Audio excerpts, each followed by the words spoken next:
So if you remember, I showed you this video in the last lecture where we were seeing a police chase. So let me see why it's not playing. Right.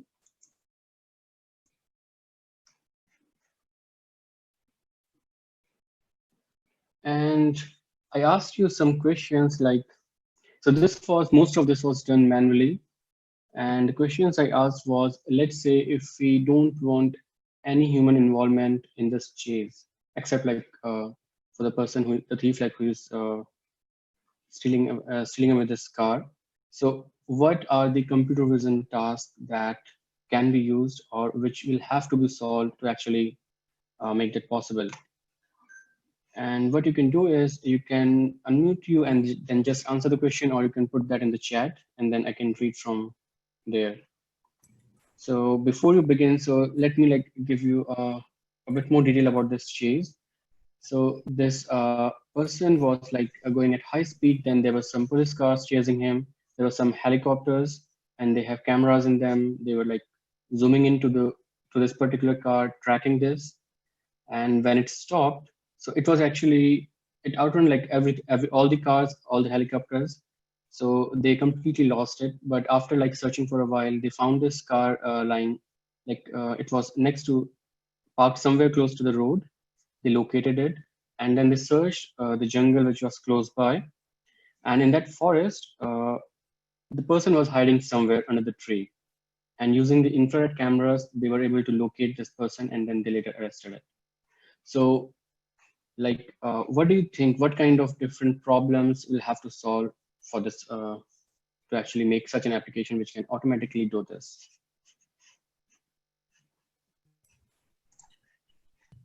Okay, let me see the chat. Active tracking. Okay, object tracking, that's right. And so one task I think which we didn't discuss in the last lecture and which is like relevant to object tracking, we did cover that briefly, but didn't talk about that. So what will be that task? So let's say we track this particular car, and then what happened? It was like out of sight. So if it's out of sight, we can't track it. But then they found it like close to the road. So what problem is that? Object recognition. Sorry, say that again. Object recognition, like being able to identify that this is the car that we were actually looking for. So recognition is very general, right? Because if you say car recognition, then there will be a lot of other cars as well. So we call that object re-identification. So you had some object in your view which you were tracking, then it went away. There was some like occlusion or something. It went out of like maybe field of view. Then again, you have to identify the same object. So that problem is called object re-identification. Okay. And you're right, like for that, we do need like object recognition. Can I ask something? Sure. What if the guy in the helicopter had tracked the car with an infrared camera, not by like a regular camera, but an infrared camera? He would have had track all the way from highway to the behind the trees, right? No, so the car was out of sight. And I don't think infrared cameras would have like that kind of range. If it like miles apart, then it can locate the object or not. Yeah. But yeah, it's true. If they would have used the infrared cameras, like when the person get off the car and then was running in the jungle and was not actually visible, then what you are saying that I think is applicable. Then they would have like they would be able to track that person.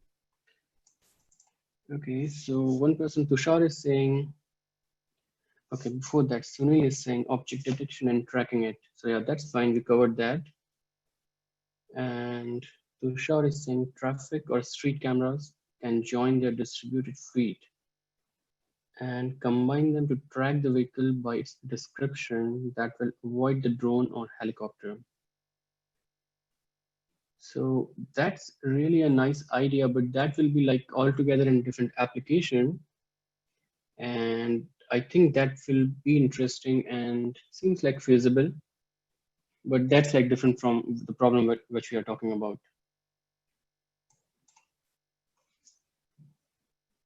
So Akash is saying object permanence. So what do you mean by that?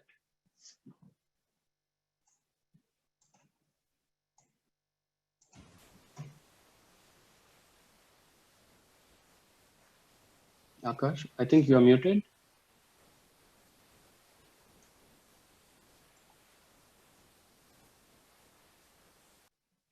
Okay, anyways, we can continue. So Manadin is saying the tool that infrared camera can detect the temperature. Yes, infrared camera can do that, and that's how they located the person. So I'm not sure like whether, what do you mean by that?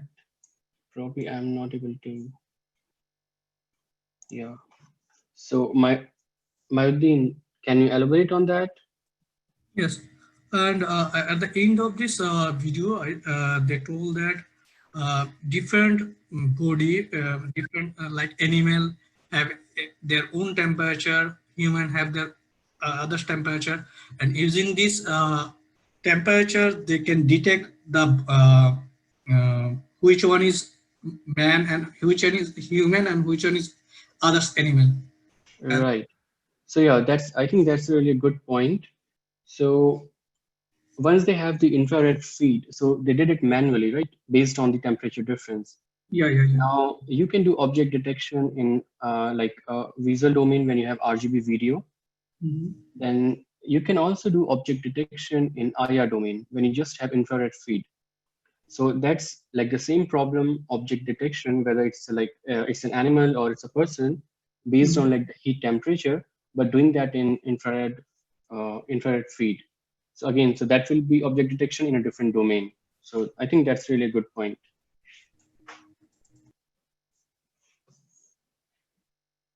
So Lixiang is saying, can we use super resolution for zoom in or out? Yeah, I think that will be another interesting approach, because if we are not clearly seen through the camera, then we can have like deep learning super resolution approaches which can improve the quality. But again, that will require some kind of human involvement after you have done the super resolution. But yeah, I think that's a good point.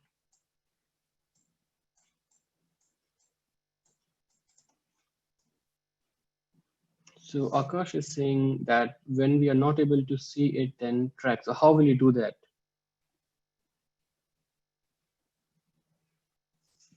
So talk about like in this particular context.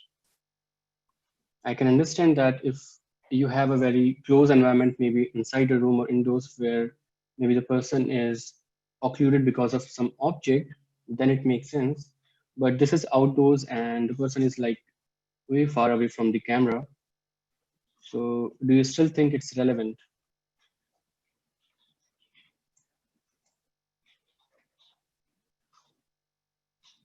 Okay. He's saying it's like using video clips, but I still don't get it, but that's fine. We can move on. When we can't see the object, computer vision can't do anything for us, right? So in a way, this is right, but consider a scenario where like you saw the object for a while, then it was occluded. So in that particular case, I mean, you're not actually seeing the person, but you can make a, like an intelligent guess, right, where that person might be based on the past, and then predict like the future when it might be visible. So not entirely true, but I mean, it depends on like what exactly you're talking about. So yeah, this is good. I think we have covered like most of the computer vision tasks which might be required. You did miss like you will need semantic segmentation, because if you are like analyzing the scene automatically, then you should also know like what's the context of that person. Like, so if it's a forest, then you should know that the like trees are surrounding that person. So if you do semantic segmentation of the scene, then you will have a better picture of like what kind of scene you are actually dealing with. So that might also be relevant. All right, so I think that's a good discussion. Let's move on to today's lecture.